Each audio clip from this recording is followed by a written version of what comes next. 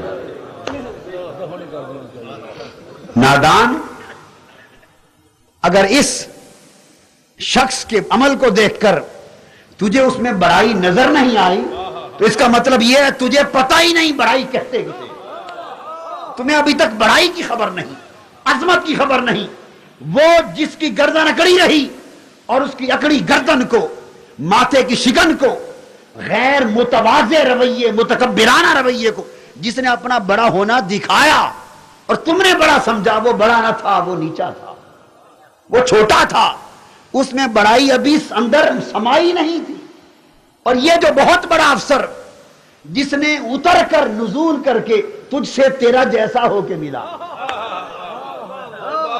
تھا، بہت بڑا، بہت بڑا، وہ 100 ڈیسیوں سے بھی بڑا تھا، 100 ڈیسیوں سے بھی بڑا تھا، بہت بڑا تھا، مگر جب تجھ سے ملا تو تیرے جیسا ہو کے ملا، تاکہ تیرا ڈر ختم ہو جائے، تیری جھجک ختم ہو جائے اور تو اپنا مدعا کھل کے کہہ سکے اور تو اس کے قریب ہو جائے، وہ تیرے قریب ہو جائے۔ اور اس نے جو تواضع، پیار اور محبت سے تجھ سے بات کی اور تو نے سمجھا کہ یہ بڑا نہیں، بڑائی اس کو نہیں کہتے جس کی گردن اکڑی رہے، بڑائی اس کو کہتے ہیں کہ تجھ میں اور اس میں ہو کروڑوں کوسوں کا فرق، جب ملے تو فرق دکھائی نہ دے، ملے تو فرق دکھائی نہ دے، جو فرق مٹا کے ملے اور تجھ سے تیرا جیسا ہو کے ملے، اصل بڑا وہ ہے، اور جو فرق دکھا کے ملے وہ بڑا نہیں، چھوٹا ہے۔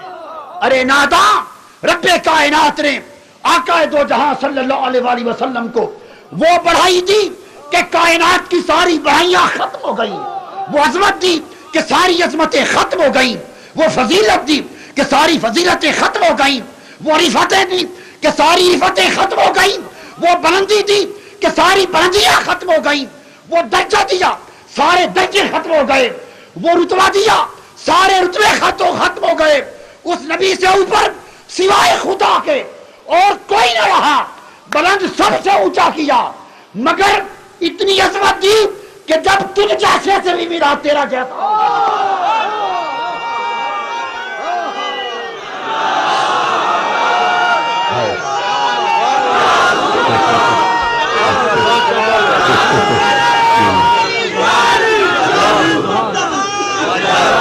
جب دیہاتوں سے آنے والے بدوؤں سے ملا تو ان کو کوئی فرق نظر آیا، ان جیسا ہو کے ملا۔ جب شعراء سے ملا، ادبا سے ملا، ان جیسا ہو کے ملا۔ قریشیوں سے ملا، ان جیسا ہو کے ملا۔ یتیموں سے ملا، ان جیسا ہو کے ملا۔ غریبوں سے ملا، ان جیسا ہو کے ملا۔ الغرض تھا تو وہ کہ عرشی اور نوری بھی اس کے برابر نہ تھے، مگر جب خاکیوں سے ملا تو یوں ملا کہ میں تمہارے جیسا ہوں، تاکہ فرق نظر نہ آئے اور ہر کوئی آ کے اس کی چٹائی پہ اس کے قریب بیٹھ جائے، اس سے اپنا ماجرا کہہ دے، اپنا دکھ کہہ دے، اپنا درد کہہ دے، ہر کوئی بے جھجک اپنی جولی پھیلا دے اور وہ ہر ایک کی جولی میں خیرات ڈالتا چلا جائے۔ تو اس نبی نے جب اپنی کمال عظمت کا مظاہرہ کر کے اور ادنا کی عظمتوں سے اتر کر غریب ادنا انسان کو اس کے نزول کی شان کے ساتھ اس کے قریب اتر کے جب اس سے کلام کیا تو کتنا بدبخت ہوگا وہ شخص جو اس شان مثلیت کے آئینے میں دیکھے اور یہ سمجھ بیٹھے کہ نبی تو میرے جیسا ہے، وہ تو میرے جیسا تھا، بس اتنا فرق تھا جیسے چھوٹا بھائی اور بڑا بھائی ہوتا ہے، وہ یہی فرق تھا جیسے پنڈ کا عام آدمی اور چودھری ہوتا ہے۔ کتنی بدبختی ہوگی کہ جسے یہ سمجھ نہ آئی کہ یہ بڑائی تھی، یہ عظمت تھی، یہ فضیلت تھی، ارے یہی تو تیرے جیسا نہ ہونا تھا، یہی تو تیرے جیسا نہ ہونا تھا کہ اتنا اونچا ہو کر تیرے جیسا ہو کے ملا۔ اسی سے تو پتا چل رہا تھا کہ وہ تیرے میرے جیسا نہ تھا، ہائے ہائے، کسی جیسا نہ تھا اور پھر سب جیسا ہو کے ملا، سب جیسا ہو کے ملنے سے پتا چلا کہ وہ کسی جیسا نہ تھا، سب جیسا ہو کے ملنے سے ہی تو پتا چلا کہ وہ کسی جیسا نہ تھا۔ اتنا اتنا بڑا ہو اور اس طرح ملے، کون ایسا کرتا ہے؟ جس کے تلووں کو عرش ترسے، وہ فرش کے اوپر بھی ننگے تلوے چلے، کون ایسا کرتا ہے؟ جن گلیوں میں اس کے قدم لگے ان گلیوں کی قسمیں رب کھائے، ان گلیوں کی قسمیں، لا اقسم بہذا البلد وانت حل بہذا البلد، فضیلتوں کا یہ عالم ہو، وہ پھر عام انسانوں سے ان جیسا ہو کے ملے، اصل عظمت تو اسی میں تھی۔ حاضرین محترم، یہ بنیادی نقطہ فضیلت اور مثلیت کا سمجھایا، بس جو اس راز کو سمجھ گئے وہ ہدایت پا گئے، جو اس راز میں بھٹک گئے وہ گمراہ ہو گئے۔ ایک بڑی ڈیلیکیٹ نقطہ تھا، اسی میں ساری چیز تھی۔ اب آگے جو سمجھانا چاہتا ہوں سن لیں۔ ایمان اور کفر، ہدایت اور گمراہی، ہر چیز کا دار و مدار نبوت اور رسالت کی نسبت صحیح عقیدے یا غلط عقیدے میں۔ رسالت پر عقیدہ صحیح ہوا، یہی ہدایت، ہر چیز کا مدار اس میں۔ رسالت کا عقیدہ غلط ہوا، ساری گمراہی اسی میں، ساری گمراہی بولیے اسی میں۔ انحصار یاد رکھنا اس پر، جس کو کہتے ہیں نا فائنل کوسچن، کیا فائنل، جس پر ڈیسیژن ہو جائے گا وہ یہ۔ حضور علیہ السلام نے اس مدعے کو حل فرما دی۔ قبر میں کتنے سوال ہوتے ہیں؟ کتنے؟ 3 سوال ہوتے ہیں، اس میں تو کوئی اختلاف نہیں۔ پہلا سوال ہوتا ہے، پوچھا جائے گا من ربک، تیرا رب کون ہے؟ اس کے 2 جواب ممکن ہیں، یا انسان جاننے والا بتا دے گا اللہ ربی، میرا رب اللہ ہے، اور یا کوئی بدبختی کا شکار ہو گیا، بدقسمتی کا، تو معذرت کر دے گا کہ میں نہیں جانتا، یا جواب دے دے گا یا جواب نہ دے گا، 2 ہی باتیں، تیسری بات تو کوئی نہیں، ان بٹوین تو کچھ نہیں ہے نا۔ اب جو میں بات کہنا چاہتا ہوں، اگر اس نے رب کو پہچان لیا تو جواب آ گیا، رب کو نہ پہچان سکا تو جواب رہ گیا۔ میں بتانا یہ چاہتا ہوں کہ یہ سوال رب کی پہچان، رب کی معرفت کا حق ہے، مگر یہ فائنل نہیں، فیصلہ فائنل نہیں ہوگا اس میں۔ اگر یہ فائنل ہو تو یہ جس نے جواب دے دیا اس کے لیے بھی، اور جو نہ دے سکا اس کے لیے بھی اگلے سوال کے کرنے کی گنجائش ہی نہ ہوتی۔ فیصلہ کن جواب آ جانے کے بعد اگلے سوال کی ضرورت بولیے نہیں۔ جب اس نے پہچان لیا اللہ ربی اور یہ فیصلہ کن ہوتا تو اس سے بھی آگے پوچھنے کی ضرورت نہیں۔ اللہ کو پہچان لیا، بس بات ختم ہو گئی، تیرے لیے جنت۔ اور جس نے رب کو نہیں پہچانا اس سے اور کیا پوچھنا؟ جس نے رب ہی کو نہیں جانا اس سے مزید کیا پوچھنا ہے؟ بات سمجھ آ رہی؟ مگر اللہ پاک نے اس سوال کے جواب کو، نہ یہ سوال حتمی رکھا نہ اس کے جواب کو حتمی رکھا، پوچھا، جواب دے دیا تب بھی اگلا سوال، نہ دے سکا تب بھی ایک اگلا سوال، پھر دوسرا سوال پوچھا جائے گا ما دینک، تیرا دین کیا ہے؟ جواب دے دے گا یا نہیں دے گا، الاسلام دینی، یا وہ کہہ دے گا معلوم نہیں۔ اگر اس کا جواب دے دیا، اللہ کو پہچان لیا، دین کو پہچان لیا، جنت کا فیصلہ نہیں، اس پر بعد ایک اور سوال۔ اگر جواب نہیں دے سکا تب بھی دوزخ کا فیصلہ نہیں، پھر بھی ایک اور سوال۔ اس وقت تک سوال جاری رہتے ہیں جب تک آخری حتمی اور قطعی سوال نہ آ جائے، فائنل کوسچن، فیصلہ کن جواب پر۔ اور جب سوال کے بعد اگلا سوال جاری رہے، سمجھیں ابھی فیصلہ کن بات نہیں آئی، فیصلہ کن بات، تیسرا سوال آئے گا، ما کنت تقول فی ھذا الرجل محمد صلی اللہ علیہ وسلم، اب بتا تو اس ہستی جن کا نام محمد مصطفیٰ صلی اللہ علیہ وسلم، اس ہستی میں کیا، اس کی شان میں، اس ہستی کے بارے میں کیا کہا کرتا تھا؟ کیا کہا کرتا تھا؟ یہ تیسرا سوال ہو۔ اب میں 2 باتیں یہاں سمجھانا چاہتا ہوں۔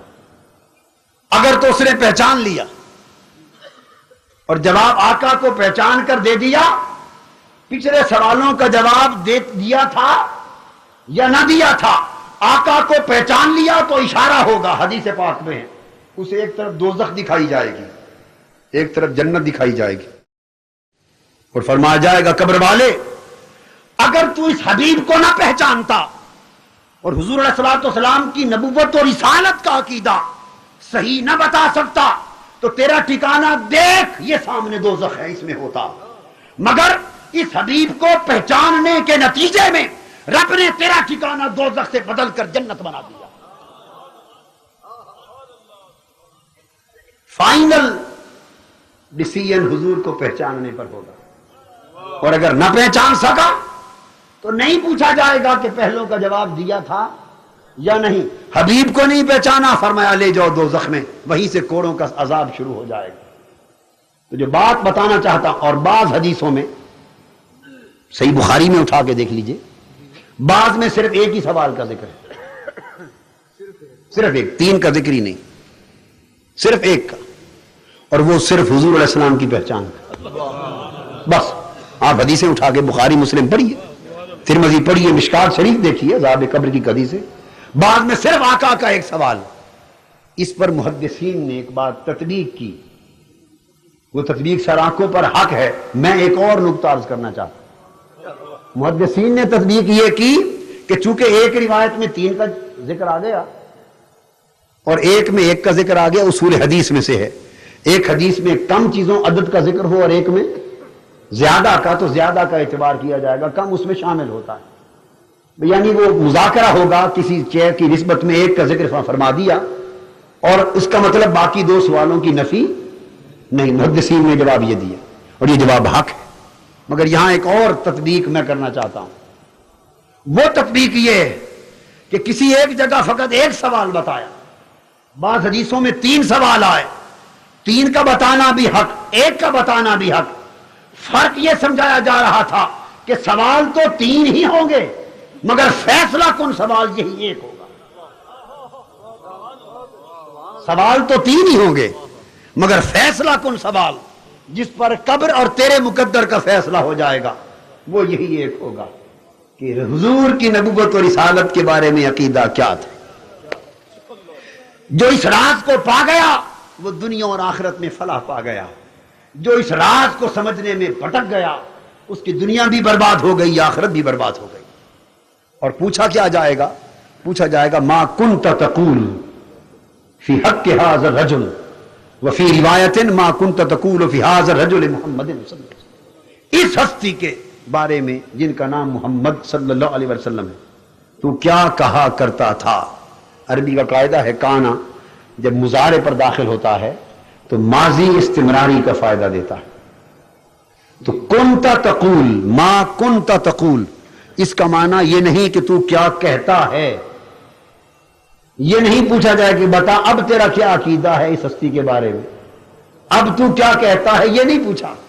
ما کنت تقول، اب کی بات چھوڑ، اب تو ان کی شانیں ساری آنکھوں کے سامنے، اب تو ہر کوئی دیکھ رہا ہے مرنے سے پہلے کیا کہا کرتا تھا، جب زندگی میں تقریریں کرتا تھا میرے حبیب کا ذکر کس طرح کرتا تھا، فضیلت سے کرتا تھا یا مثلیت سے کرتا تھا۔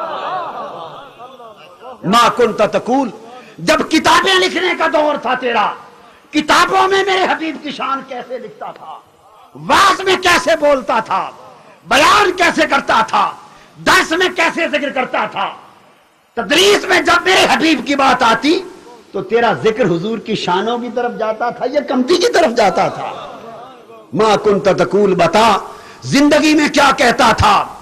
آج اگر تو پڑھ لے میرے حبیب کے علم بیان کرتا تھا یا معاذ اللہ لا علمیہ نکالتا تھا، نبی کے تصرف نکالتا تھا یا کمزوریاں نکالتا تھا، نبی کی عظمتیں نکالتا تھا یا معاذ اللہ کمیاں نکالتا تھا، بتا زندگی میں کیا کہا کرتا تھا۔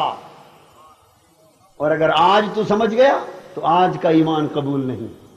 وہ فرعون نے بھی جب متلاطم سمندر میں گر کر موت کو آنکھوں کے سامنے رقصا دیکھا اور بچنے کا کوئی چارہ نہ رہا، فرعون بھی پکار اٹھا، میں حضرت موسیٰ اور ہارون کے رب پر ایمان لایا۔ اللہ نے فرمایا کہ اب کا ایمان لانا قبول نہیں، ایمان اس وقت لاتا جب تو نے موت دیکھی نہ تھی، اب تو موت سامنے ہے، اب ایمان لایا تو کیا لایا۔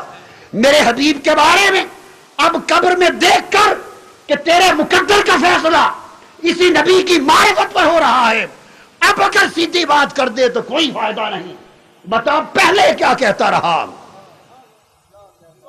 اسی لیے اعلی حضرت نے فرمایا آج لے ان کی پناہ، آج مدد مانگ ان سے، آج لے ان کی پناہ، آج مدد مانگ ان سے، کل نہ مانیں گے قیامت کو اگر مان گیا، کل نہ مانیں گے قیامت کو اگر مان گیا۔ وہاں تو ہر چیز کھل کے سامنے آ جائے گی، ہر چیز کھل کے سامنے آ جائے گی۔ وہاں کا مانا ہوا کام، وہ ایک حکایت ہے، حکایت زبیدہ خاتون اپنے شوہر ہارون رشید کے ساتھ گزر رہی تھی دریا دجلہ کے کنارے، بس ایک حکایت ہے نکتہ سمجھانے کے لیے۔ حضرت بہلول دانا رحمۃ اللہ علیہ ایک مجذوب ہو گزرے، بیٹھے تھے دریا دجلہ کے کنارے، گیلی مٹی کے گھروندے بنا رہے تھے۔ زبیدہ خاتون اتر آئی، ہارون رشید بھی اتر آیا، پوچھا بابا بہلول کیا بنا رہے ہو؟ مجذوب تھے، فقیر تھے، فرمایا جنت میں گھر بنا رہا۔ زبیدہ خاتون نے پوچھا بابا یہ خالی بناتے ہو یا بیچتے بھی ہو؟ بہلول مجذوب نے جواب دیا ہاں بیٹی بیچتا بھی ہوں۔ بابا جی کتنے کا بیچتے ہو؟ فرمایا بیٹی صرف 10 درہم کا بیچتا ہوں۔ اس نے 10 درہم جیب سے نکالے، 10 درہم سستا سا سودا پیش کیے، اس نے گھر ایک گرا دیا، فرمایا جا بیٹی دے دیا، اور 10 درہم اٹھا کے دریا میں پھینک دی۔ واپس پلٹ آئے، ہارون رشید سارا راستہ مذاق کرتا رہا بیوی کا، بھئی ایسے مجذوبوں کے گروندوں سے جنت میں تھوڑے مکان ملتے ہیں، عورتیں ضعیف الاعتقاد ہوتی ہیں، وہمی ہوتی ہیں، 10 درہم بھی برباد کیے، کسی غریب کو دیتے صدقہ کرتی تو کام آتے، وہ بھی دریا میں چلے گئے، اور مکان اس طرح تو نہیں ملتے جنت میں۔ زبیدہ خاتون نے کہا چلو میرے 10 درہم گئے، تیرا تو کچھ نہیں گئے، خیر ملے گا تب بھی میرا، نہ ملا تب بھی میرا۔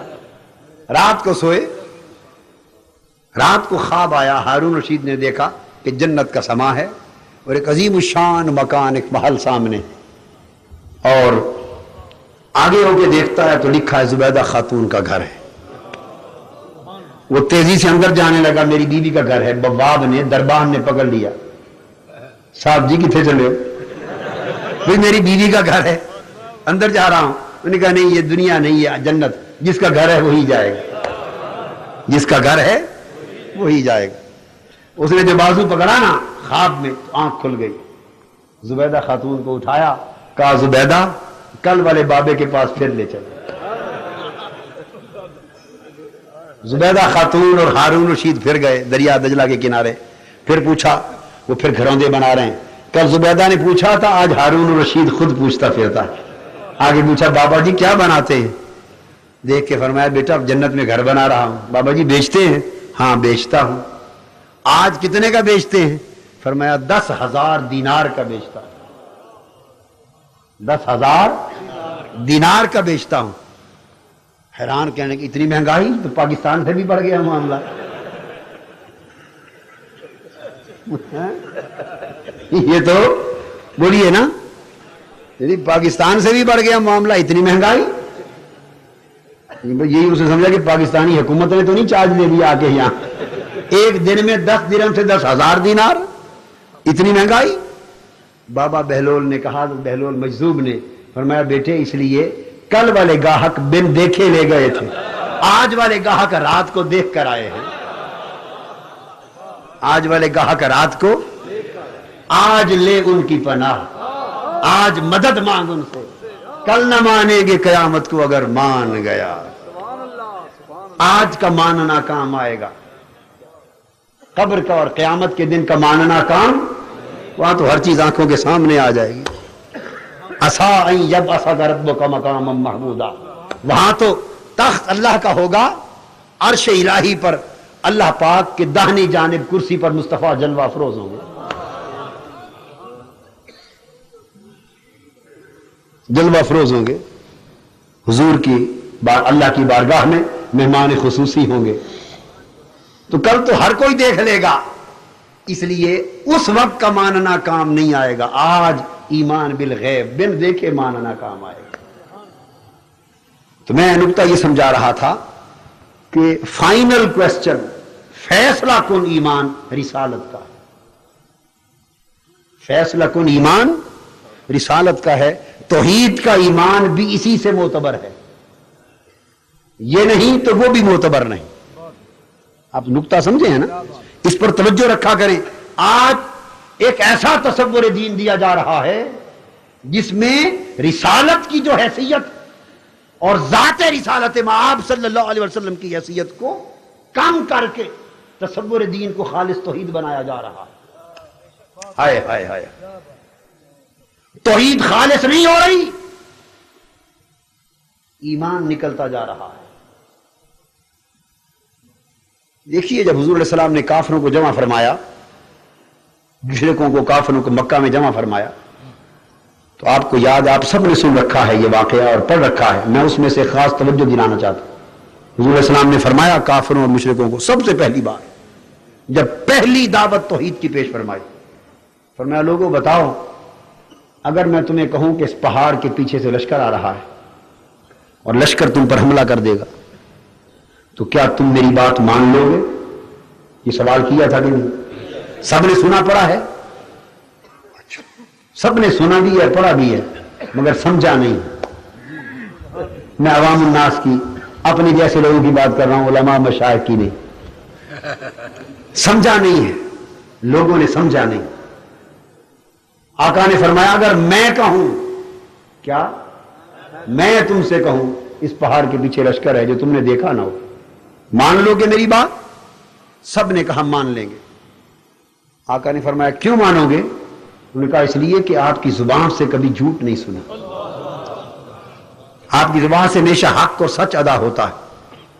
جب یہ اپنی ذات کو منوا لیا, اپنی ذات کو منوا لیا, اپنی صداقت پر اعتماد کروا لیا, اپنی حقانیت پر یقین کا اعلان کروا لیا, اب فرمایا اگلی بات سنو, اگر میری بات کو بن دیکھے اتنا مانتے ہو تو سنو, میں تم سے کہتا ہوں اللہ ایک ہے.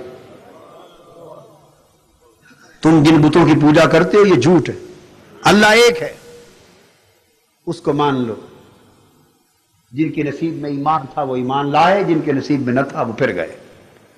اب ایمان والو, میں یہ بات سمجھانا چاہتا ہوں کہ جب حضور علیہ السلام نے یہ دعوت رکھی کہ میں تمہیں بتاتا ہوں کہ مان لو اللہ ایک, اللہ کو ایک منوانے سے پہلے اللہ پاک کو ایک منوایا, تو کیا اس سے پہلے براہ راست حضور نے اللہ کو منوایا یا اللہ کو منوانے سے پہلے خود کو منوایا؟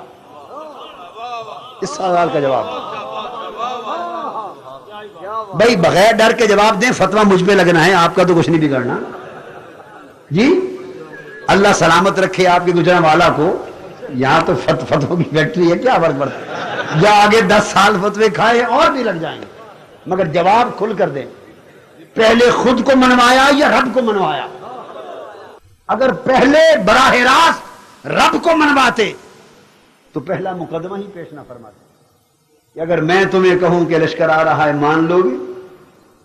سیدھا فرماتے بھائی چھوڑ دو جھوٹے خداؤں کو, اللہ ایک ہے مان لو. ایسا نہیں فرمایا, ایسا نہیں فرمایا. پہلے خود کو منوایا. جب آقا کی ذات پر اعتماد قائم ہو گیا اور حضور کی ذات کو مانا گیا, تو حضور کے مانے جانے سے اور حضور پر ایمان لانے سے اور آقا کی ذات پر اعتماد ہو جانے سے پھر اس ذریعے سے حضور نے رب کو منوایا.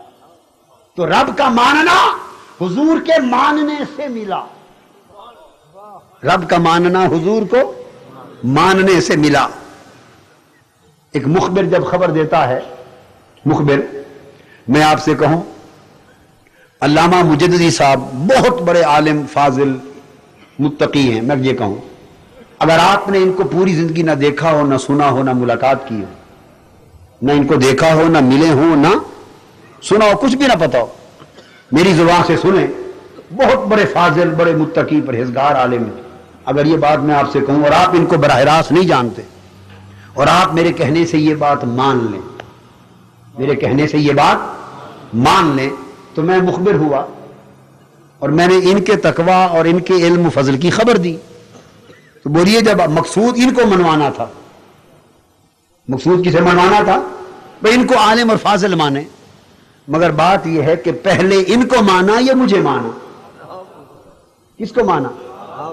میری بات کو مانا تو تب ہی ان کو مانا, اگر میری ذات پر ہی انکار ہو جاتا کہ ہم آپ کو ہی سچا نہیں مانتے تو ان کو عالم فاضل آپ مانتے؟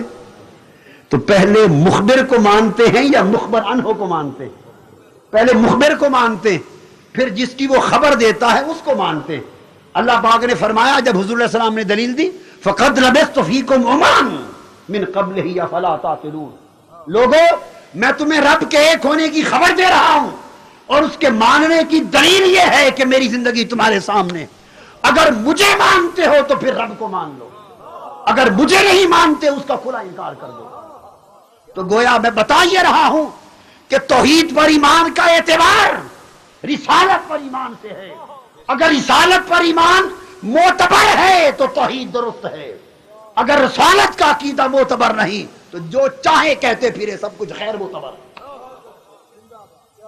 عقیدہ رسالت معتبر نہیں تو نہ عقیدہ توحید معتبر ہے، نہ عقیدہ آخرت معتبر ہے، کچھ شے پر ایمان لانا معتبر نہیں اگر رسالت پر عقیدہ معتبر نہیں۔ بات سمجھے ہے نا؟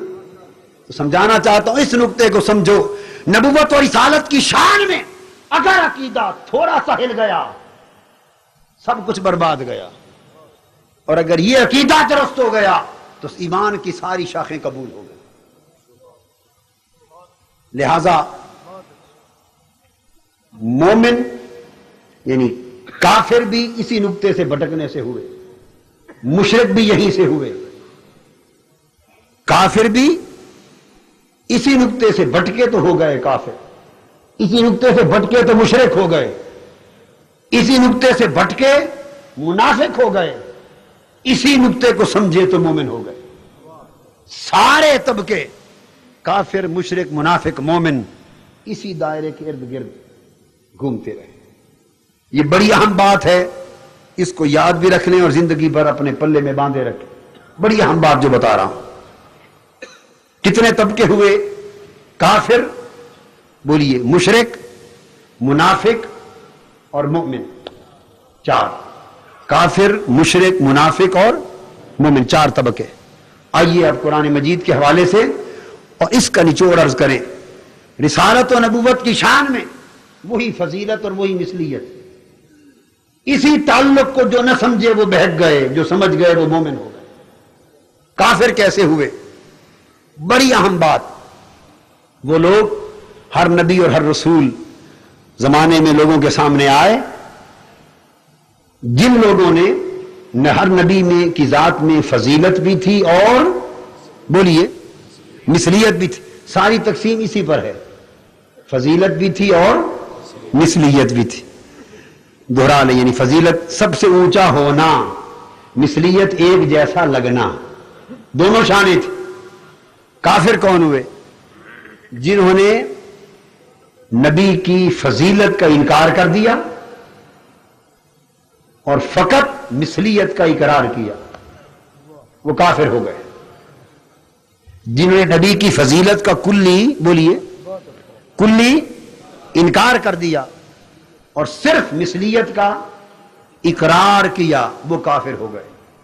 قرآن مجید میں ہے جب انبیاء علیہ السلام آتے تو جو کافر ہو گئے وہ کہتے لوگوں اس پر ایمان نہ لانا، یہ تو اور کچھ بھی نہیں ہے، بس تمہارے جیسا بشر ہی ہے۔ وہ جو فضیلتیں نظر آتی تھی، نبی کے معجزے، نبی کے کمالات، نبی کے تصرفات، نبی کی نشانیاں، عظمتیں، فضیلتیں، رفعتیں، ان کو دیکھتے نہ انکار کر دیتے، اور وہ جو مثلیت نظر آتی تھی انسانی زندگی کے گوشے، فقط ان کو دیکھتے۔ تو جب صرف مثلیت کا اقرار کرتے اور فضیلت کا کلی انکار کرتے، وہ کافر ہو گئے۔ ما نراکا الا بشرا مثلنا، نبی سے کہتے ہم آپ کو تو سوائے اپنی جیسے بشر کے اور کچھ دیکھتے ہی نہیں، آپ کیا ہیں، ہمارے جیسے بشر ہی تو ہیں۔ سو جنہوں نے فضیلت کا انکار کیا اور فقط مثلیت کا اقرار کیا، کافر ہو گئے۔ اس کے بعد دوسرا ٹولہ مشرک ہو گیا۔ مشرک وہ ہوئے جنہوں نے اس کے برعکس صرف فضیلت کا اقرار کیا اور مثلیت کا کلی انکار کر دیا۔ جنہوں نے صرف فضیلت کا اقرار کیا اور مثلیت کا بالکل انکار کر دیا، وہ مشرک ہو گئے۔ عیسیٰ علیہ السلام کو دیکھا کہ پھونک مارتے ہیں مردے زندہ ہو جاتے ہیں، پھونک مارتے ہیں ہاتھ سے بنائے ہوئے مٹی کے پرندے اڑنے لگ جاتے ہیں، مادر ذات کوڑی اور نابینے پر ہاتھ پھیرتے ہیں شفا یاب ہو جاتے ہیں، گھر کیا کھائے ہو کیا رکھائے ہو بتا دیتے ہیں غیب کی خبریں۔ یہ سارے ابواب فضیلت کے تھے، بڑی توجہ سے سمجھیں اس بات کو۔ انہوں نے فقط فضیلت پہ نگاہ کی اور جو مثلیت کے پہلو، انسانی بشری زندگی کے جو پہلو تھے ان کو بالکل نہ دیکھا، تو کہنے لگے کہ خدا کا بیٹا ہے، کوئی کہنے لگے خدا ہے۔ جنہوں نے مثلیت کا انکار کر دیا، فقط فضیلت کا اقرار کیا، وہ کوئی خدا بنا بیٹھا نبی کو، حضرت عزیر کو کوئی خدا کا بیٹا بنا بیٹھا، کوئی خدا کا شریک بنا بیٹھا، وہ مشرک ہو گئے۔ صرف مثلیت کا اقرار کرنے والے اور فضیلت کا انکار کرنے والے کافر ہو گئے۔ اس کے برعکس صرف فضیلت کا انکار کرنے والے اور مثلیت کا انکار کرنے والے اور فضیلت کا اقرار کرنے والے وہ مشرک ہو گئے۔ بس یہ بات ذہن نشین فرما لیں، یہ دو طبقوں کا دور گزر گیا۔ جب حضور علیہ الصلوۃ والسلام تشریف لے آئے، جنہوں نے آقا پر کلمہ پڑھ لیا، اب آقا کی امت میں قیامت تک کوئی طبقہ اور کوئی پورا کا پورا گروہ اور کوئی طبقہ بحیثیت کے طبقہ کے اب نہ کافر ہو سکتا ہے نہ مشرک ہو سکتا ہے۔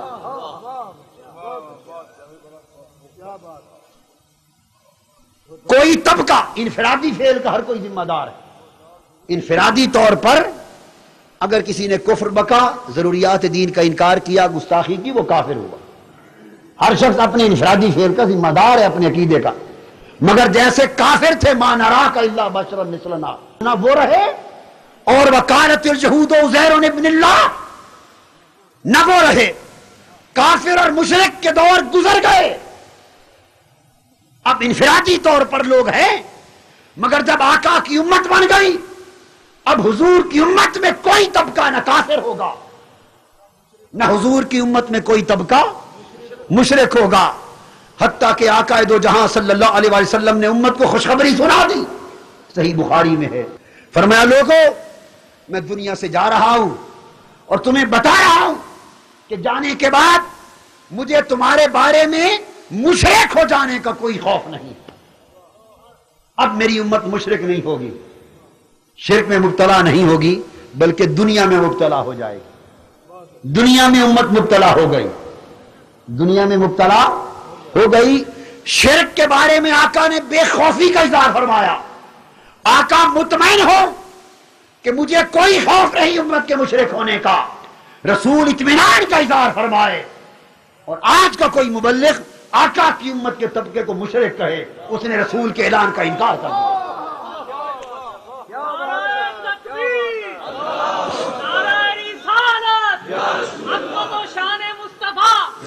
جس امت کے بارے میں آقا نے قیامت تک کے لیے شرک سے بے خوفی کا اعلان فرما دیا کہ مجھے تمہارے دوبارہ شرک میں مبتلا ہونے کا خوف نہیں، اس امت کے کسی طبقے کو مشرک کہنا آقا کے اعلان کے خلاف بغاوت کرنا۔ اب کفر و شرک کا دور گزر گیا، امت میں بتا رہا ہوں، امت میں۔ اب امت میں کون ہے؟ امت میں یا مومن ہیں یا منافق ہیں، یا مومن ہیں یا، اب وہ کون ہیں یہ فرق سمجھ لیں منافق کی بات۔ اب ایک ترتیب سے میں دہرا دیتا ہوں تاکہ بات یاد رہے۔ کافر کون تھے؟ جنہوں نے فضیلت کا بالکل انکار کر دیا تھا اور مثلیت کا صرف اقرار کیا تھا۔ پھر مشرک کون ہوئے؟ جنہوں نے صرف فضیلت کا اقرار کیا اور مثلیت کا بالکل انکار کر دیا، مشرک ہو گئے۔ اب منافق کون ہے؟ اس امت میں جو منافق، جس کے اعتقاد میں نفاق ہے، جو حالت منافقت میں ہے، منافق وہ ہے کہ نہ منافق نہ مومن امت میں اب نہ کوئی کلی فضیلت کا انکاری ہے نہ کوئی کلی مثلیت کا انکاری ہے۔ اس لیے کافر و مشرک نہیں، نہ کوئی بالکل فضیلت کا انکار کرنے والا نہ کوئی بالکل مثلیت کا انکار کرنے والا۔ اب فرق کیا ہے؟ منافق وہ ہے کہ جو فضیلت کا صرف اقرار کرے۔ پہلے کافر کے مشرک کے لیے کہا تھا جو صرف فضیلت کا اقرار کرے، لفظ صرف میں نے فضیلت سے پہلے لگایا تھا، اب لفظ صرف فضیلت کے بعد لگا رہا ہوں، اقرار سے پہلے۔ اب منافق وہ ہے جو فضیلت کا صرف اقرار کرے، فقط اقرار کرے، کہ میں انکار تو نہیں کرتا، میں بھی مانتا ہوں، ہم بھی مانتے ہیں، فضیلت کو مانتے ہیں۔ منافق وہ ہے جو فضیلت کا صرف اقرار کرے اور مثلیت پر سارا اصرار کرے۔ آپ سمجھیں؟ ہاں، جو فضیلت کا صرف اقرار کرے اور مثلیت پر سارا، جب فضیلت کی باتیں بتائی جائیں کہیں ہم تو انکاری نہیں، ہم فضیلت بھی مانتے ہیں، معراج بھی مانتے ہیں، معجزے بھی مانتے ہیں، شفا بھی مانتے ہیں، ساری فضیلتیں بیان کرتے جاؤ تو جواب میں کہے میں تو اقرار کرتا ہوں، مانتا ہوں، ہم تو انکاری نہیں۔ تو فضیلت کا صرف اقرار کرے بس، مگر جب تقریر کرے زور سارا مثلیت پر دے، خطاب میں اصرار سارا مثلیت پر ہو، عمر ساری لگائے پڑھنے پڑھانے درس اور واعظ میں، دلیلیں نکال نکال کے لائے مثلیت ثابت کرنے کے لیے، زور اور اصرار سارا مثلیت پر رکھے، اور فضیلت کی بات آئے تو صرف اقرار کرے۔ تو دوستو، جس کا زور بیان اور اصرار مثلیت پر رہے اور فضیلت کا صرف اقرار رکھے، جان لو وہ منافق ہے، اور مومن کی پہچان یہ ہے کہ جو مثلیت کا صرف اقرار کرے، مثلیت کا صرف اقرار کرے، زور اور اصرار سارا فضیلت پر کرے۔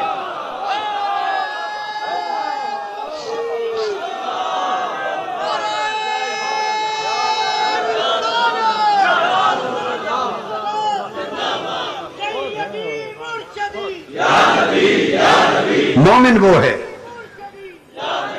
مومن وہ ہے کہ جو مثلیت کا صرف عقیدہ رکھے، اور جب آپ اس سے کہیں کیا مثلیت کی شان نہیں مانتے، وہ کہے نہیں مانتا ہوں، میرا ایمان۔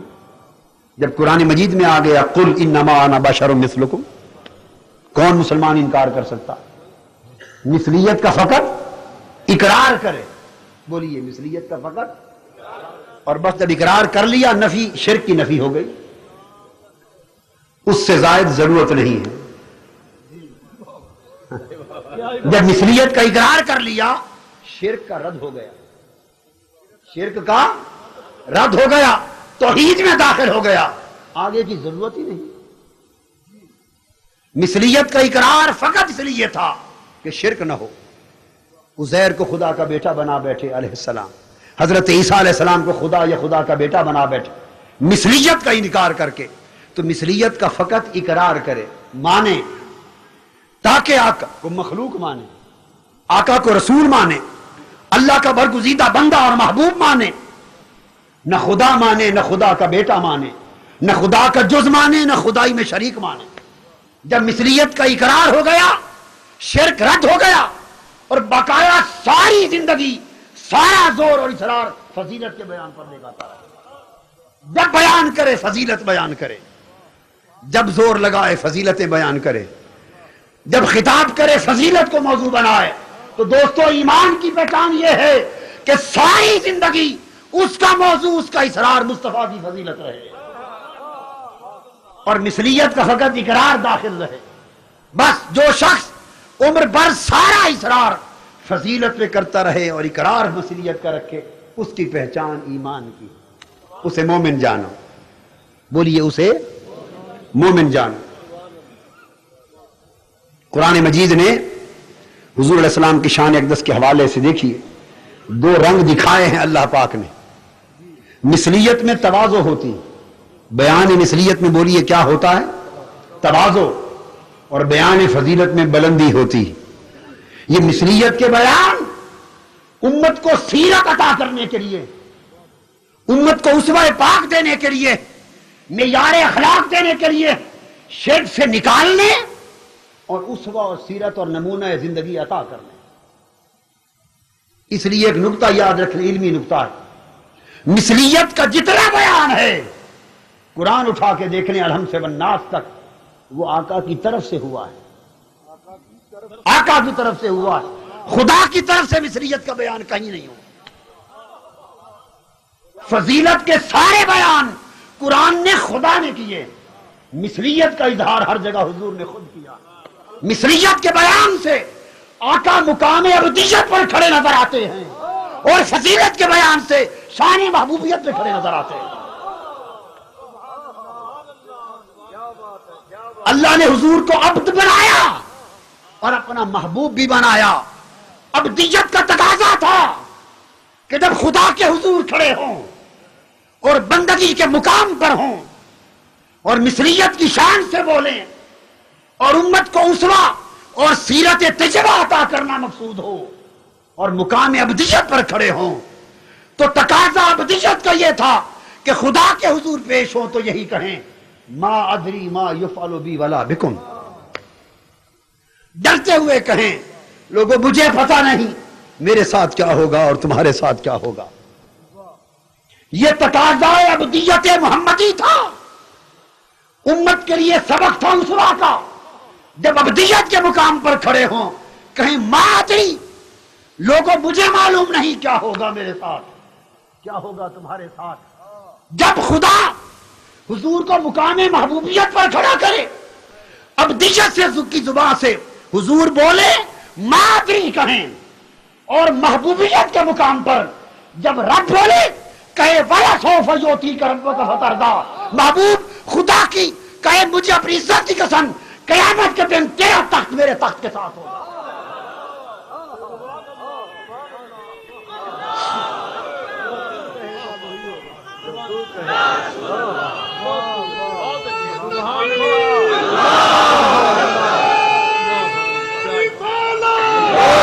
اب بولیے، آخرت کا بیان ہے، زبان ابدیت بولتی ہے، عرض کرتی ہے معلوم نہیں کیا ہوگا۔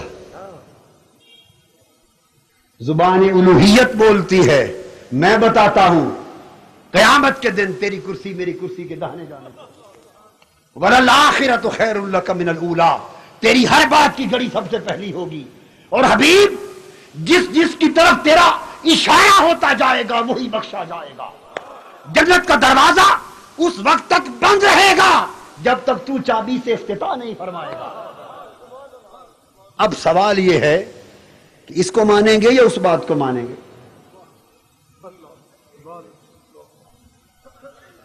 کس کو مانیں گے؟ اس پر ایمان رکھیں گے کہ فرمایا مجھے پتہ نہیں کیا ہوگا؟ آپ کو یہ سمجھ آ گئی کہ پتہ نہیں کیا ہوگا، تو خود رب جو بتا رہا ہے کہ محبوب تیری شفاعت پہ ساروں کا گزارا ہوگا، بخشش تیرے اشاروں پہ بٹے گی، تیری کرسی شفاعت کے مقام محمود پر ہوگی، اور کیا بتانا رہ گیا کہ کیا ہوگا؟ تو نقطہ کیا ہے میں یہ سمجھانا چاہتا ہوں، مقام ابدیت پر آقا بولے تو کہیں لو کنت عالم الغیب لاستکثرت من الخیر، اگر میں غیب جانتا تو مجھے کوئی نقصان نہ پہنچتا، کوئی نقصان نہ پہنچتا۔ آقا خود زبان ابدیت سے بولے، یوں فرمائے، رب محبوبیت کو آشکار کرنے کے لیے زبان الوہیت بولے تو کہے وما ہوا علی الغیب بدنین، یہ غیب بتانے میں بخل نہیں کرتا، جو چاہو مصطفیٰ بتاتا ہے۔ کون سی آیت کو نکال دو گے قرآن سے؟ اب میں سمجھا دیتا ہوں حل کیا ہے۔ حل کیا ہے؟ یہ جتنے کلام، یہ میں نے دو نمونے دیے ہیں، پورے قرآن کو اس نمونے پہ طے کر لیں۔ اب ہم حل کی طرف آتے ہیں۔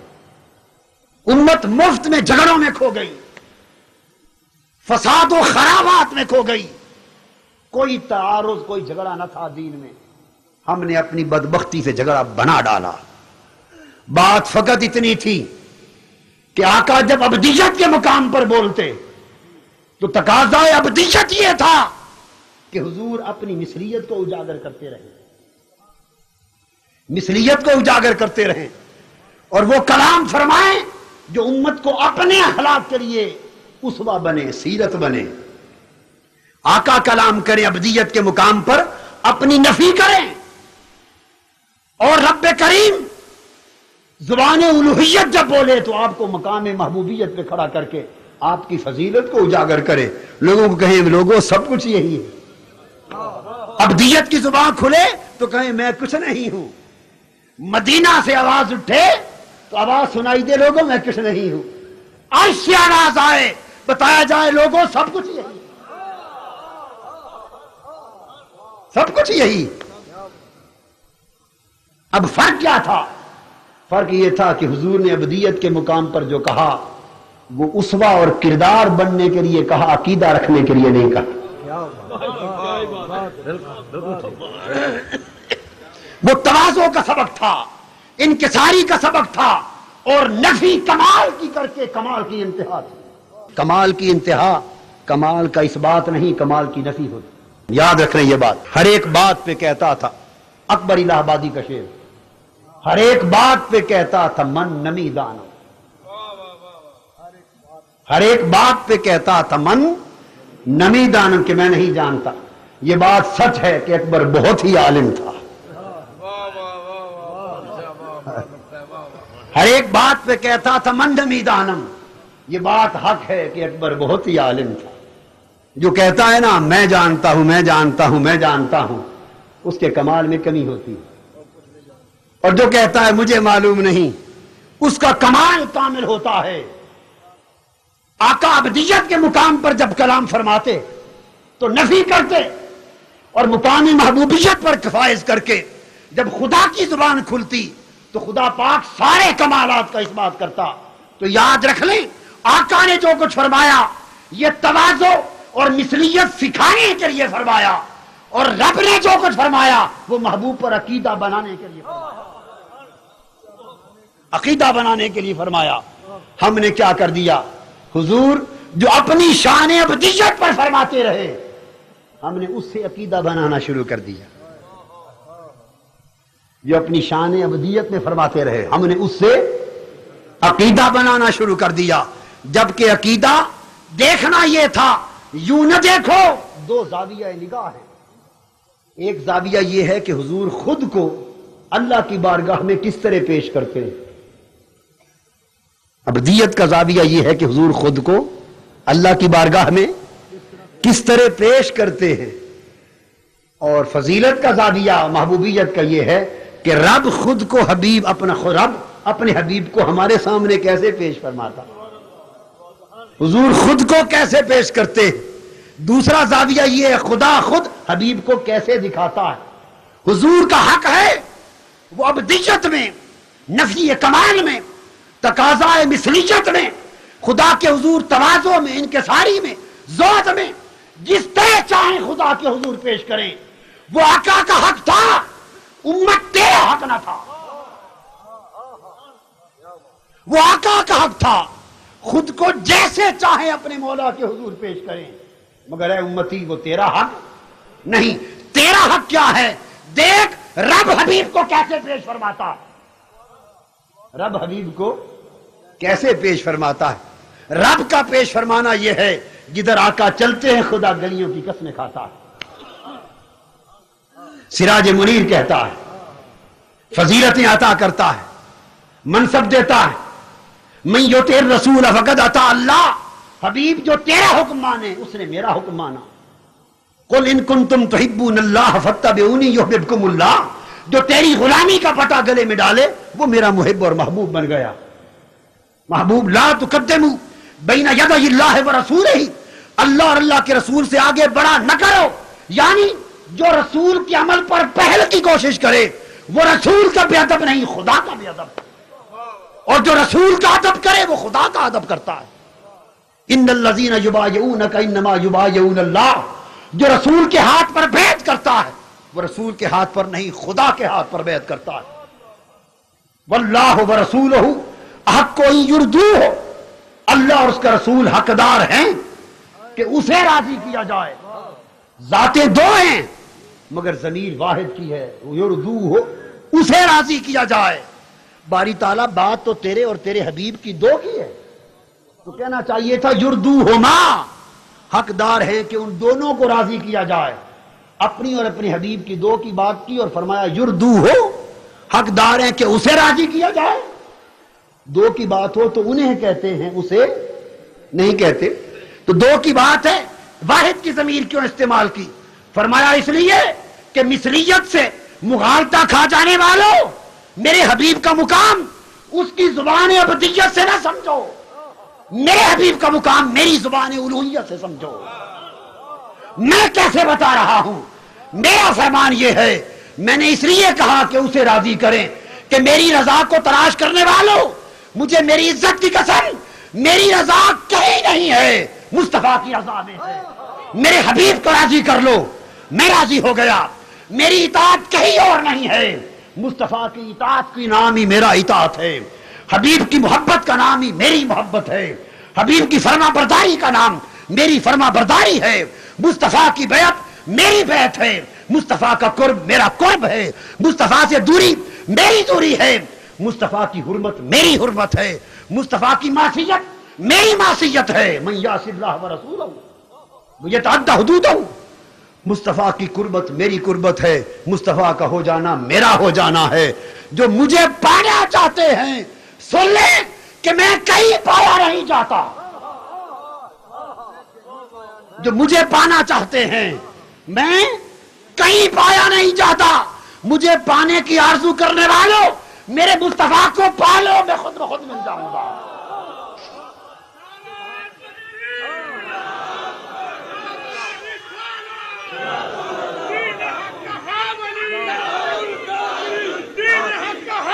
میرے حبیب کو پالو, حبیب کو پانا ہی میرا پانا ہے. وَلَوْ أَنَّهُمْ إِذْ ظَلَمُوا أَنفُسَهُمْ جَاءُوكَ, وہ جو جانوں میں ظلم کر بیٹھے تھے حبیب, میری بخشش کی آرزو مند ہوں تو تیری بارگاہ میں آ جاتے. اور اب بھی سن لیں کہ مجھے منانا چاہیں ظلم کرنے کے بعد تو جاؤ کا تیری بارگاہ میں آ جائیں. خواہ زیارتاً, خواہ اطاعتاً, خواہ اتباعاً, خواہ شفاعتاً, خواہ توسلاً, خواہ محبتاً, مگر مجھے بخشش, میری بخشش چاہتے ہیں تو جاؤ کا ایک بار آئیں تیری بارگاہ. فاستغفر اللہ, اور تیرے در پہ آ کے مجھ سے معافی مانگے. اور پھر اس پر فیصلہ نہیں ہوگا. اللہ سے معافی مانگنے پر فیصلہ نہیں ہوگا. فیصلہ کس پر ہوگا؟ مصطفیٰ کی سفارش. واستغفر لهم الرسول, اور رسول بھی اس کی سفارش میں میٹھے بول بول دے.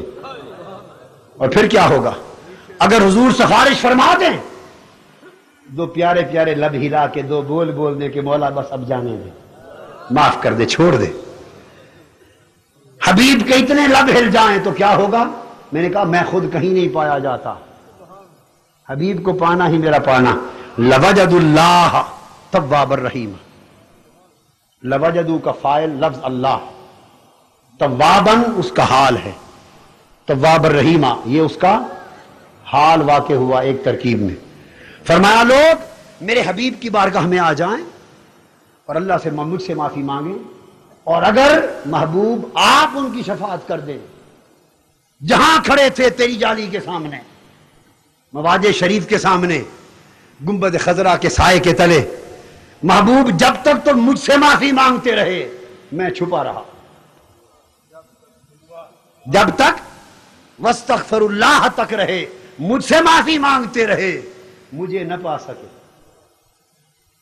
واستغفر لهم الرسول, جب تو نے شفاعت کر دی میرے حبیب, جب تو نے شفاعت فرما دی, لوجد اللہ, مجھے اپنی عزت کی قسم وہ یقیناً خدا کو پا لیں گے.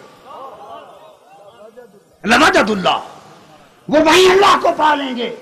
کس حال میں؟ توابا رحیمہ, قبولیت توبہ رحمتیں بانٹ رہا ہوگا. لے جاؤ میرے بندو, میرے حبیب نے شفاعت کر دی ہے, تمہاری توبہ بھی قبول, رحمت کی خیرات بھی لے جاؤ. حبیب آپ کی شفاعت کی دیر ہے. لوجد اللہ, یہی تیرے روزے کی جالی پر کھڑے مجھ کو پا لیں گے. عرض یہ کرنا چاہتا ہوں کہ مقام ابدیت پر میرے محبوب جو کہیں وہ ان کا حق ہے. وہ مثلیت کی صورت میں اپنی سیرت کا اسوہ دیتے اور ابدیت کے مقام پر خدا کے حضور خود کو پیش کرتے. اسے اپنے اخلاق اور کردار کے لیے اسوہ بناؤ, اس کلام کو عقیدہ نہ بناؤ. اور عقیدہ کب بنے؟ میری زبان کو دیکھو کہ میں حبیب کو کیسے پیش فرماتا ہوں۔ تو دوستو، جن لوگوں کی نگاہ اسرار مثلیت پر ہوا، فضیلت کا خالی اقرار ہوا، وہ منافق ہو گئے، اور جنہوں نے مثلیت کا فقط اقرار کیا اور اسرار سارا فضیلت پر کیا، وہ مومن ہو گئے۔ یہی نگاہ کا فرق تھا آقا کے عاشقوں میں اور آقا کے منکروں میں، نگاہ کا یہی فرق تھا۔ ایک گلاس میں پانی ہو، 2/3 پانی، مثال دے رہا ہوں پینے کے لیے نہیں کہا، ایک گلاس میں 2/3 پانی ہو اور میں آپ سے پوچھوں بھائی اس میں کتنا پانی ہے، 2 آدمیوں سے پوچھوں کہ اس میں کتنا پانی، دونوں کا زاویہ نگاہ مختلف ہوگا۔ ایک کہے گا بھائی 2/3 پانی ہے، ایک کہے گا 1/3 خالی ہے۔ واقعہ ایک ہی ہے، واقعہ ایک ہی ہے، ایک کی نگاہ خالی حصے پر پڑ رہی ہے، ایک کی نگاہ بھرے ہوئے حصے پر پڑ رہی ہے۔ بلا تشبیہ و بلا مثال، یہاں تو خالی اور بھرا ہوا ہے نا، وہاں تو کوئی حصہ بھی خالی نہیں، سب کچھ بھرا ہوا ہے۔ زاویہ نگاہ یہ ہے، ایک مثلیت میں کمیاں تلاش کرتا پھرتا ہے، ایک فضیلت میں اونچے درجے تلاش کرتا پھرتا ہے۔ جو اونچے مقام تلاش کرتا ہے وہ مومن ہے، جو مثلیت میں کمزوریاں تلاش کرنے میں بدبختی کرتا ہے وہ منافق ہے۔ سیدنا صدیق اکبر رضی اللہ تعالیٰ عنہ، عمر، سیدنا فاروق اعظم، سیدنا عثمان، سیدنا علی رضوان اللہ تعالیٰ علیہ مجمعین، آقا کو وہ بھی دیکھتے تھے، گلیوں میں چلتے دیکھتے تھے یا نہیں؟ ابو جہل، ابو لہب بھی دیکھتے تھے چلتے، چلنا دونوں دیکھتے تھے، مگر کافر بدبخت چلنا دیکھ کر اپنے پر قیاس کرتے۔ یمشی فی الاسواق، بازاروں میں چلتا ہے، گلیوں میں چلتا ہے، ہم بھی چلتے ہیں، یہ بھی چلتا ہے ہمارے جیسا۔ وہ چلنے سے اپنے جیسا نکالتے تھے، چلنا صحابہ بھی دیکھتے، مگر وہ چلنے پہ خرام ناز پہ نگاہ کرتے اور یہ دیکھتے کیسے جن گلیوں سے گزر جاتے ہیں گلیوں کی ہوائیں بھی معطر رہتی ہیں، وہ ان گلیوں کی معطر ہواؤں کو دیکھتے، وہ چلنے میں اپنی تمثیلوں کو دیکھتے۔ جس میں پاک آقا کا صحابہ کرام بھی دیکھتے، پیکر بشری، کافر بھی دیکھتے، مگر کافر پیکر بشری کو دیکھ کر یہ کہتے کہ اس کا بھی جسم ہمارا بھی جسم، اور عاشق دیکھتے تو کہتے دیکھیے پیکر بشری پر سایہ نہیں، وہ اسی جسم کا سایہ نہ ہونا دیکھتے، سایہ نہ ہونا دیکھتے، اس کے کمال دیکھتے۔ آقا کا پسینہ مبارک آتا، کافر پسینہ نکلنا دیکھتے، پسینہ نکلنا دیکھتے کہ پسینہ نکلتا ہے، اپنے اوپر قیاس کرتے، عشاق پسینہ دیکھتے، دھیان پسینہ نکلنے پر نہ جاتا، ادھر جاتا دیکھو پسینہ مصطفیٰ، عنبر و مشک بھی کوئی مقابلہ نہیں کر سکتا، وہ اس کی مہکتی ہوئی خوشبوؤں کو دیکھتے۔ لعاب دہن کافر بھی دیکھتے، صحابہ کرام بھی دیکھتے، مگر وہ فقط لعاب دہن میں ٹکے رہتے، اور صحابہ لعاب دہن سے بینائیوں کا پلٹ آنا دیکھتے، بینائیوں کا پلٹ آنا دیکھتے۔ آقا کو کھاتا ہوا تناول فرماتا ہوا کافر بھی دیکھتے، وہ کھاتا ہی دیکھتے کہ تناول فرماتے ہیں، اور صحابہ کرام دیکھتے ایک ایک لقمے کا تسبیح پڑھنا، کہ دیکھیے جس لقمے کو آقا اٹھاتے ہیں وہ منہ مبارک میں جانے سے پہلے اللہ کا شکر ادا کرتا ہے، مولا تیرا شکر ہے تیرے حبیب نے مجھے چن لیا۔ وہ کھانا دیکھتے، صحابہ کھانے کی تسبیح دیکھتے۔ جب شب معراج آقا واپس آئے تو کافروں نے پوچھا کہ بیت المقدس سے آپ آئے ہیں، ہمارے کچھ قافلے آ رہے تھے، کوئی پہچان ہے؟ آقا نے فرمایا ہاں پہچان ہے۔ پوچھا کس وقت آئیں گے مکہ کی وادی میں؟ حضور علیہ السلام نے فرمایا ایک قافلہ آج پہنچ جائے گا نصف النہار، دوپہر کے وقت، ایک قافلہ پہنچے گا غروب آفتاب کے وقت، ایک قافلہ پہنچے گا صبح طلوع آفتاب کے وقت۔ پہلا قافلہ نصف النہار پر عین سورج سر پہ تھا، پہنچ گیا، امیدیں ان کے اوپر پانی پھر گیا۔ دوسرا قافلہ غروب آفتاب پر وقت آیا، پہنچ گیا، امیدوں پر پانی پھر گیا۔ آخری قافلے کا انتظار رہ گیا، طلوع آفتاب کا ذکر تھا۔ میں بتا رہا ہوں مثلیت پہ نظر رکھنے والے بھی تھے اور فضیلت پہ اصرار کرنے والے بھی تھے۔ یہ تو اس وقت کے کافر تھے نا، اب وہ مزاج منتقل ہو گیا، اب وہ مزاج منتقل ہو گیا۔ ساری رات ابو لہب اور ابو جہل بھی نہیں سویا، اور ساری رات ابو بکر و علی بھی نہیں سویا۔ ابو جہل ابو لہب کو انتظار رہا کہ صبح کا وقت ہو، سورج طلوع ہو اور قافلہ نہ پہنچے تو ہم جھٹلائیں۔ ابو بکر اور علی اور عمر اور عثمان رضوان اللہ تعالی علیہ مجمعین ساری رات جاگ کے انتظار کرتے رہے کہ ادھر طلوع کے وقت قافلہ پہنچے اور ہم ڈنکے بجائیں حضور کی شانوں کے۔ رات بیت گئی، پہاڑ کی چوٹی پر منکر ابو جہل ابو لہب بھی اپنا قافلہ لے کے بیٹھا ہے، اور ادھر ایک پہاڑ کی چوٹی پر ابو بکر و عمر عثمان و علی عاشق بھی بیٹھے ہیں۔ ابو بکر و علی کی نگاہ طلوع آفتاب کی طرف ہے، مشرق کی طرف۔ ابو جہل و ابو لہب کی نگاہ بیت المقدس قافلے کی راہ کی طرف۔ ابو لہب سورج کی طرف دیکھ رہے ہیں، مشرق کی طرف، کہ سورج طلوع ہو جائے اور قافلہ نہ پہنچے۔ ابو بکر و علی عاشق ادھر قافلے کی راہ تک رہے ہیں کہ سورج سے پہلے قافلہ آ جائے۔ ساری رات چوٹیوں میں گزار دی، دو زاویہ نگاہ برسر پیکار ہیں۔ تلاش فضیلت کا زاویہ نگاہ، تلاش مثلیت کا زاویہ نگاہ۔ رات بیت گئی، طلوع آفتاب کا وقت ہو گیا، سورج کے طلوع کا وقت ہو گیا، قافلہ نہ پہنچا۔ کافروں کے چہروں پر خوشی مچل گئی، مسکرانے لگے، بغلے مچانے لگے کہ سورج ابھی طلوع ہوا، ابھی طلوع ہوا، قافلہ نہیں پہنچا۔ ادھر قافلے کو آتے آتے راستے میں کوئی کام پڑ گیا، 3 4 5 گھنٹے لیٹ ہو گیا، اپنی پہنچنے کے وقت پر پہنچنا ممکن نہ رہا، لیٹ ہو گیا۔ آقا نے فرما دیا تھا سورج طلوع کے لیے مشرق پر پہنچا، رب کائنات نے حکم دیا سورج میرے مصطفیٰ کی زبان سے طلوع کے وقت قافلے کا پہنچنا نکل گیا ہے، جب تک قافلہ مکہ کی وادی میں قدم نہ رکھے رک جا، تجھے طلوع کی اجازت نہیں ہے۔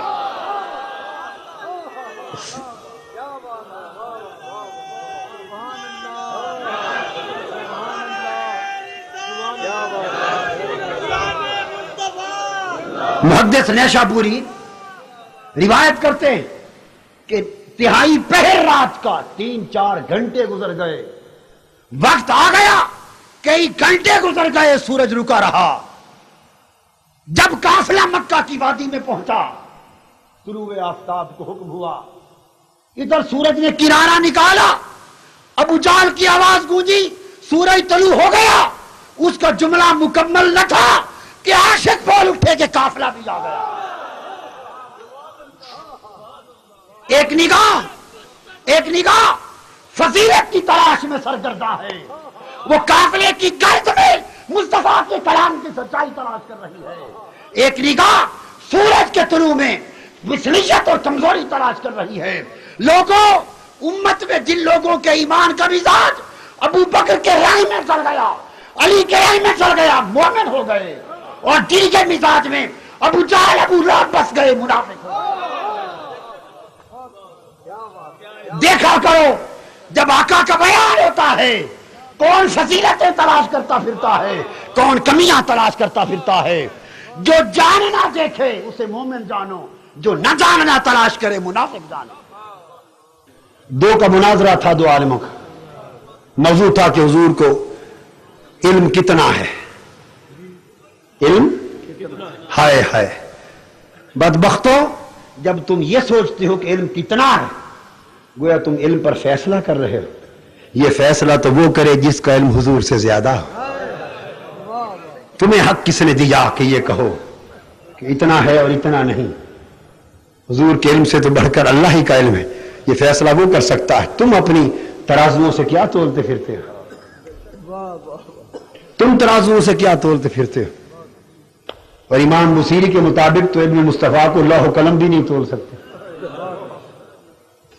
وَمِنْ عُلُومِكَ عِلْمَ اللَّوْحِ وَالْقَلَمِ، دو کا مناظرہ تھا، علم کا مناظرہ، کہ حضور علیہ السلام کو کتنا علم تھا کتنا نہیں۔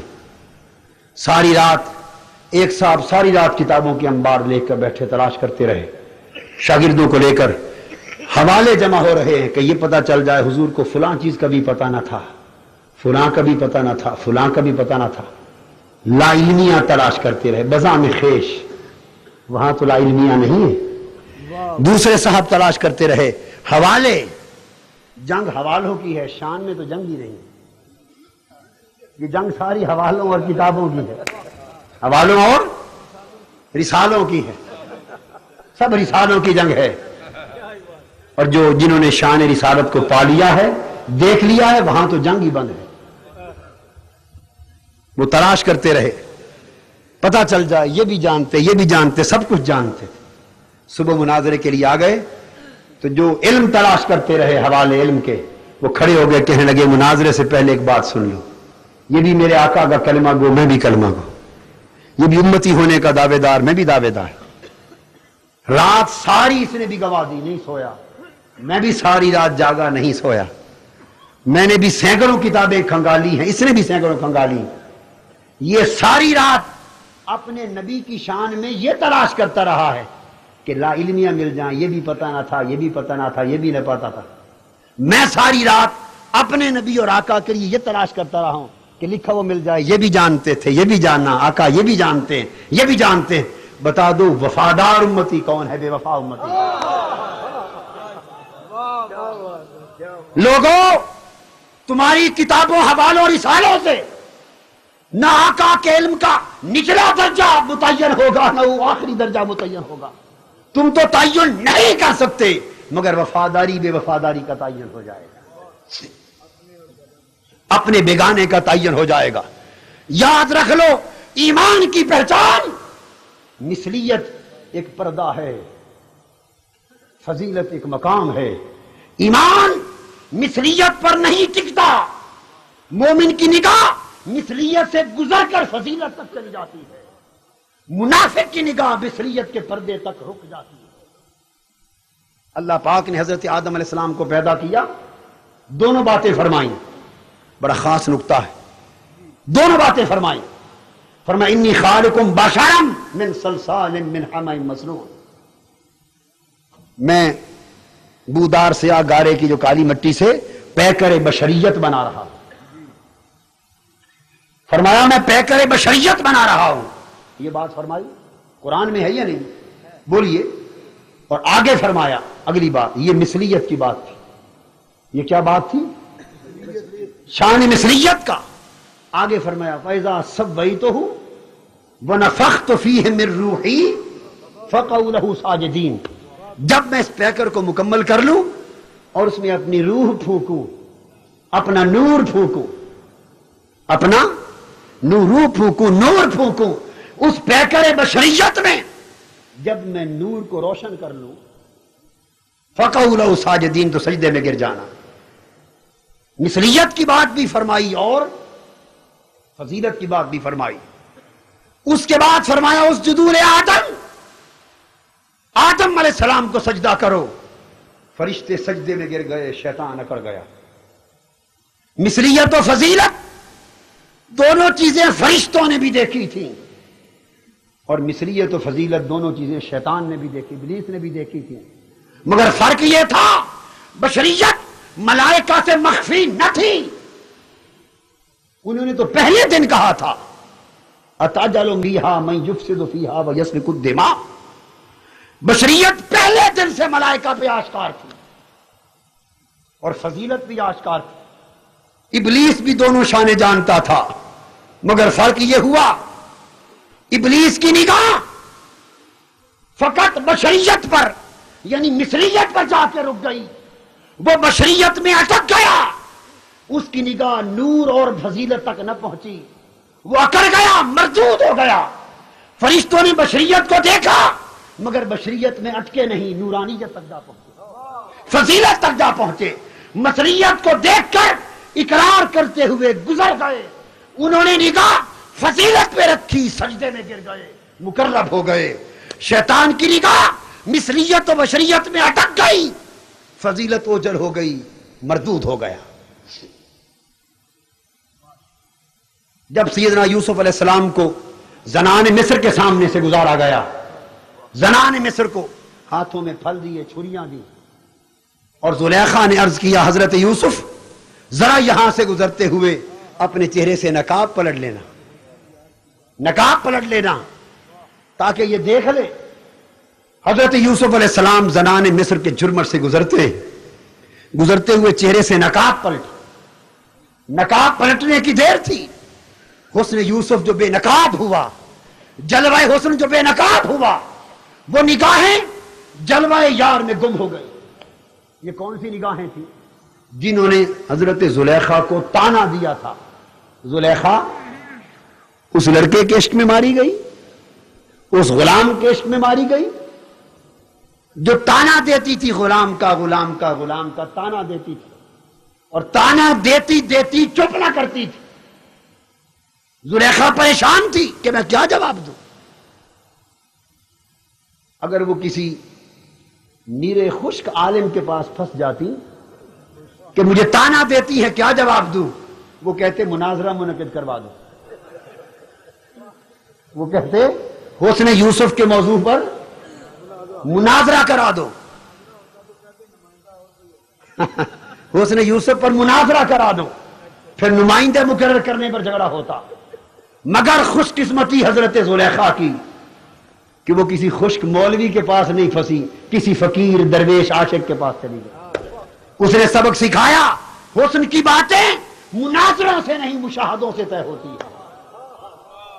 زلیخا مناظروں میں نہ پڑھ، جو تو نے دیکھا ہے اس کی تھوڑی سی جھلک انہیں بھی کرا دے، تھوڑا سا انہیں بھی دکھا دے۔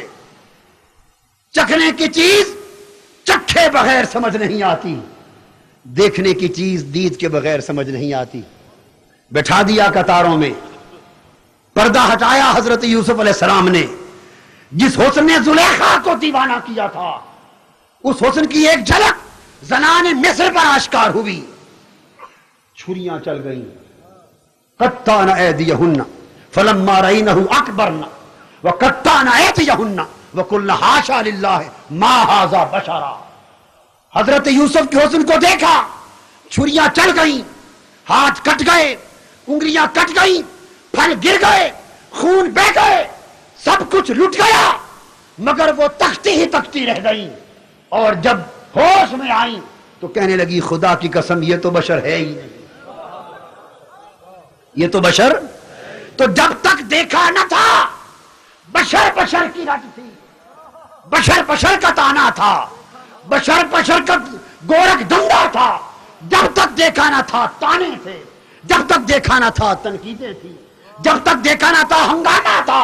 بس ایک جھلک دیکھ لی، زبانیں بند ہو گئی، ہاتھ کٹ گئے، اور بشریت کا انکار کرتی پھرتی ہیں۔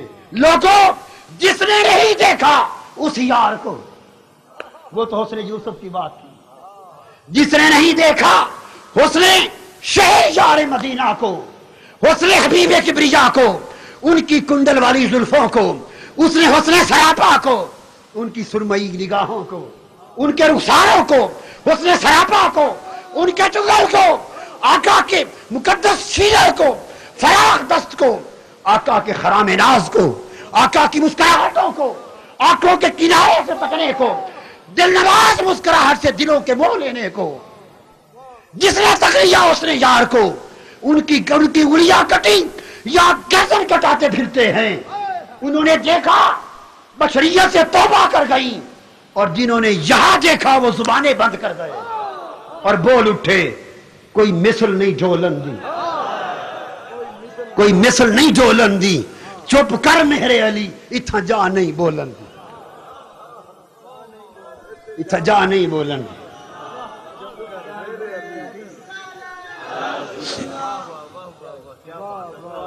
یہ وقت کی بات۔ حضرت عائشہ صدیقہ رضی اللہ تعالیٰ عنہ فرماتی، ایک رات میں نے آقا کا بستر دیکھا خالی، پریشان ہو کے تلاش میں نکل گئی، تلاش میں نکل گئی، دیکھا آقا محویت کے عالم میں ہے، میرے قدموں کی آہٹ سنی، آہٹ سن کے متوجہ ہوئے فرمایا من انت، تو کون ہے؟ ام المومنین حضرت عائشہ صدیقہ رضی اللہ تعالیٰ عنہ فرماتی، میں نے جواب دیا انا عائشہ تو یا رسول اللہ، حضور میں عائشہ ہوں۔ آقا بولے من عائشہ، عائشہ کون؟ عرض کیا انا بنت ابی بکر یا رسول اللہ، حضور ابو بکر کی بیٹی۔ فرمایا من ابو بکر، ابو بکر کون؟ عرض کیا ابن ابی قحافہ یا رسول اللہ، حضور ابو قحافہ کا بیٹا ابو بکر۔